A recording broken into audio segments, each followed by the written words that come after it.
Now, dating back to the era of gas flaring in Nigeria, the country is exponentially moving into becoming a major gas player globally, with projected growth rates showing an increase in gas produced from Nigerian reserves. Government policies in the oil and gas sector have shown potential of increasing the GDP, which will further pursue the zero flaring policy while developing an integrated infrastructure strategy that will support the domestic region and export market. On its part, the Department of Petroleum Resources developed a gas business incentive and support program to drive gas expansion and penetration, which includes key strategic initiatives such as implementation of gas network code program to encourage gas-based industries and support for duty waivers, consideration for equipment, tools, and materials for downstream gas facilities. This also includes streamlining registration for liquefied petroleum gas reserves and the ongoing gas commercialization program being put in place to be achieved by the Gas Business Incentives and Support Program. All of these government policies are essential to withstand the economic shocks of COVID-19 on the activities of the oil and gas sector, both in the downstream, midstream, and upstream sector. As a statutory responsibility, the Department of Petroleum Resources is responsible for ensuring compliance to petroleum laws, regulations, and guidelines in the oil and gas industry. The discharge of these responsibilities involves monitoring of operations at drilling sites, production wells, production platforms and flow stations, crude oil export terminals, refineries, storage depots, pump stations, retail outlets, and any other locations where petroleum is either stored or sold, and all pipelines carrying crude oil, natural gas, and petroleum products while carrying out the following functions amongst others. Join me now live via Skype to give, of course, expert insight into our topic today. He is the Chief Executive Officer and the Director of the Department of Petroleum Resources, Engineer Seriki Awalu. Thank you very much, Engineer Awalu, for your time. Thank you, Tolu. Thank you for having me on this show. Yeah, CEO, the last time we spoke, we highlighted the effects of COVID-19 on the oil and gas industry. Now with the effects and various moves, even by you, the regulator, how would you assess the level of the impact of this pandemic on the entire oil and gas industry at the moment? We must applaud the effort of the government in fighting the coronavirus and the resulting impact of the decreased community transmission all over the country. This is a testament of the fact that at least you can see the reduction in the transmission. And above all, I dare say that as a nation, we must also thank the Almighty God for helping us in a special way. I think all hands must be on deck and we must remain focused, especially as the lockdown and curfews have been relaxed and the schools are being reopened nationwide. This is the time for increased awareness, enhanced measures, personal responsibility, and adherence to government protocols. And for us in Nigerian oil and gas industry, we have continued to remain focused, monitoring key industry performance and enforcing strict adherence to government protocol. And these include the WHO guidelines and NCDC guidelines. So the DPR has issued circulars, as I told you the last time, and thanks to the DPR Offshore Safety Permit Program, which is a program of personnel accountability, which integrate the DPR Enterprise Data Warehouse. We're able to monitor remote location, all offshore workers, and we also enhance the capacity as we have a lot of support from the Honorable Minister of State, Chief Timothy Silva. He just approved the implementation of search, rescue, and surveillance program, which will be an industry-wide, which we unified all the personnel accountability and will bring about cost-effective and emergency response and surveillance platform for all the issues of HSC, bed space management, logistics, security, interventions, and fire control. So we appreciate the cooperation also of the NNPC and IOCs, and also indigenous companies for these efforts. The operators are really giving us a very good cooperation, and we endeavor to make the industry, which is the mainstay of the economy, like a survival, thriving under this and beyond this pandemic situation. Sounds interesting. Now, recently, the DPR ordered petrol stations to upgrade facilities to dispense gas to vehicles. Can you take us through the workings of the gas policy or the master plan and how this will be achieved, particularly at this very critical time where we are talking about free markets, free pricing, and all of the arguments, if we don't want to mention the word subsidy? Well, let me address the issue of gas master plan first. Government is committed to leverage the abundant natural gas resource, which is currently about 203 trillion cubic feet as of January this year. So for the benefit of Nigerians, government wants to unleash these resources. And the Nigerian gas plan is currently at advanced stage of implementation with the three focus area. That is domestic gas supply obligation, gas pricing, and gas infrastructure blueprint. So the department, together with NNPC and other industry stakeholders, is working to ensure the robust plan of the master plan via domestic supply obligation administration to improve the domestic supply. Then implementation of the network code to facilitate investment in the midstream gas infrastructure and ensuring that the market-led competitive price regime that protect consumers while entrenching the investment. And to complement the gas master plan effort and to drive the domestic utilization, the department is driving the use of virtual pipeline. And as part of our business advisory role, we carried out a nationwide assessment of retail outlets and encouraged the co-location of add-on gas facilities using the network of over 9,000 retail outlets. And these retail outlets, they meet the minimum safety requirement. And other retail outlets, owners that may not meet that, we encourage them to get a space so that we can allow them to have a standalone gas facility. So a new world of investment is being made and available. For example, the modular, skid-mounted, containerized facilities and other proven modular LPG and auto gas handling system.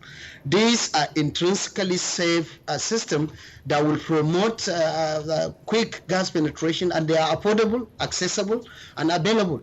And the add-on facilities and filling station, like the average Nigerian call it, it will feature auto gas facilities to provide alternative fuel for CNG, LNG, and LPG to enable Nigerians have choice of fuel for vehicle use, domestic cooking, heating, and utilities. And remember, as Opportunity House and Business Enabler, that's DPR, we encourage investment in auto conversion production and production of cylinders, ancillary like valves, hoses for domestic LPG, CNG, and auto gas.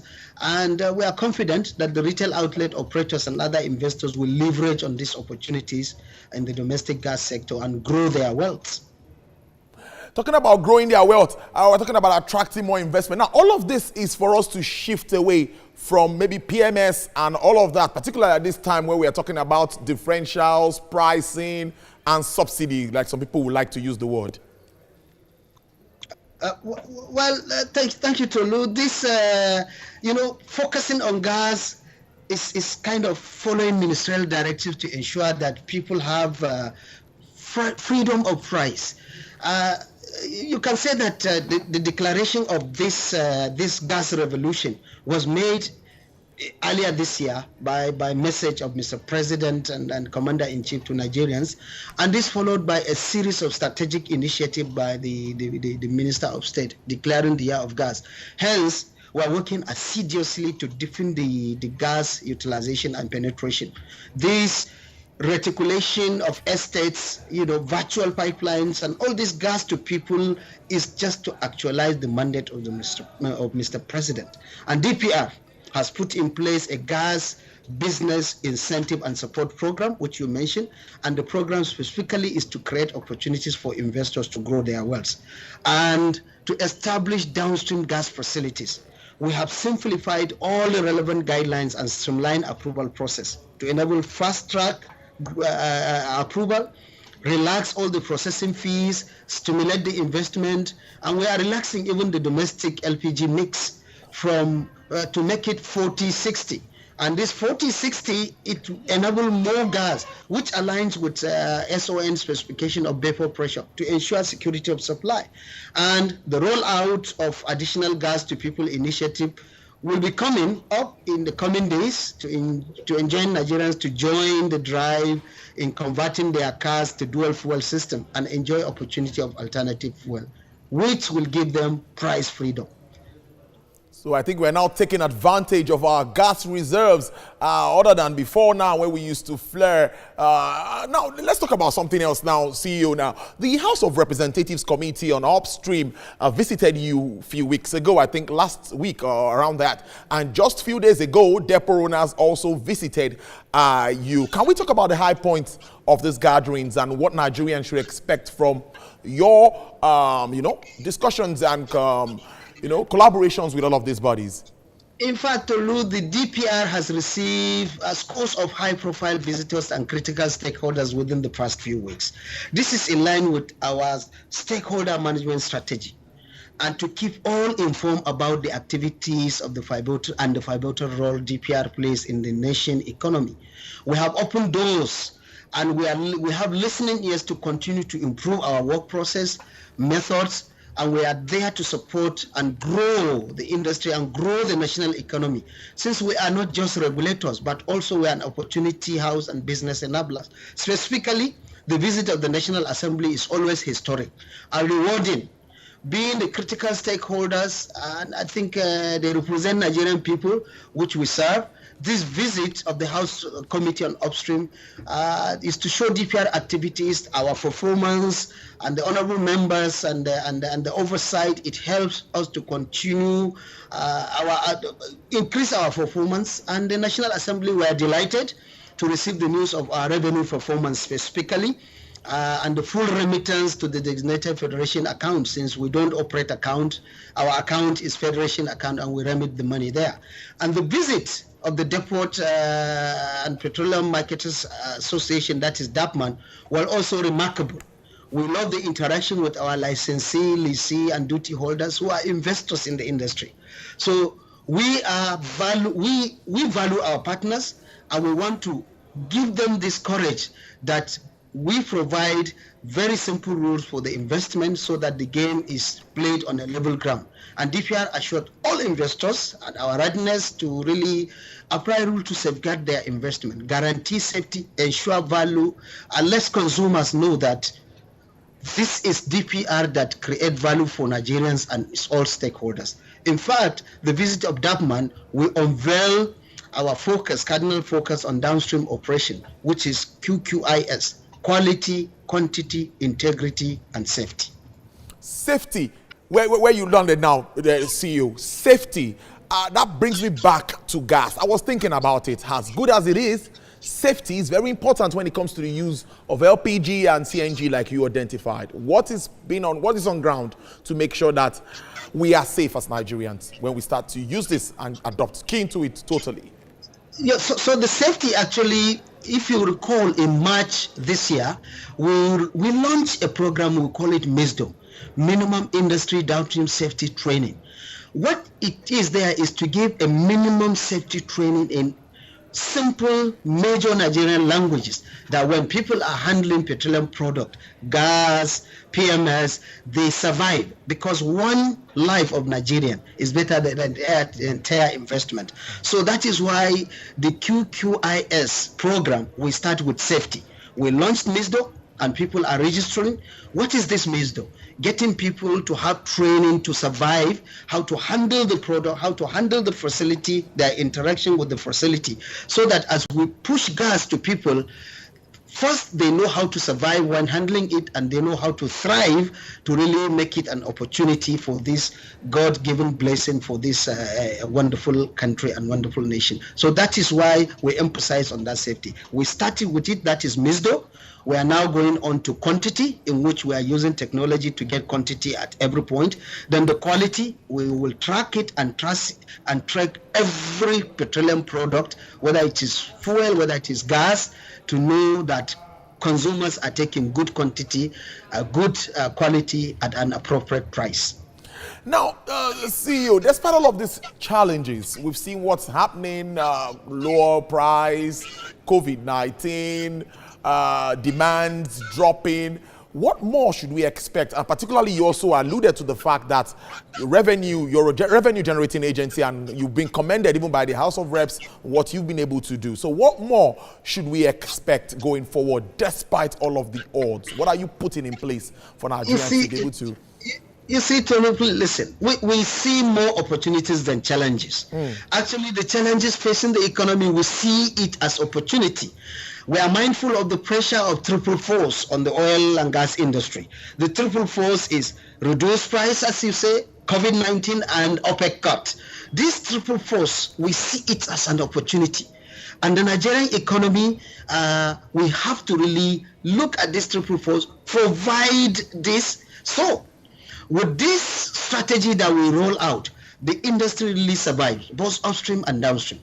And the industry, with all the strategy we put, the downstream survival strategy, upstream survival strategy, we see the industry is responding better and stronger. Our message to Nigerians will then be, please support government in this drive to reposition the oil and gas sector, diversification of energy supply mix to achieve economic diversification.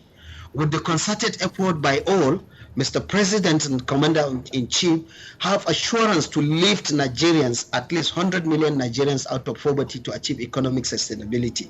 This will be reality if we support this initiative, because energy is the life of any country, and this energy must be free, and people must have freedom of choice and freedom of price.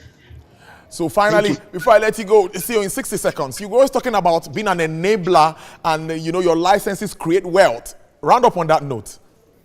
Well, we are not just a regulator, as you know, because there is no investment that will happen without DPR license when it comes to oil and gas business. Whether it's NNPC or its venture partner, whether it's international oil company, local oil company, a small volume trader, you need DPR license to invest. And you can't serve the industry without DPR permit. And there's no activity will be done without DPR approval. So with this, we enable oil and gas business. We unleash the Nigerian economy, the entire industry. We want to improve the participation so that the contribution of the industry will be more to our GDP. Rather than 10%, we want to really double it and multiply it in the years to come. And that is our hope. That is why we are not just regulators. We are business enablers. We want people to really take advantage of this God-owned blessing to this, our dear nation. Let's leave it on that note and enjoy the rest of your Friday. I've been speaking to Engineer Serki Awalu. He is the Director and Chief Executive Officer of the Department of Petroleum Resources. Thank you very much. I appreciate your time. Thank you.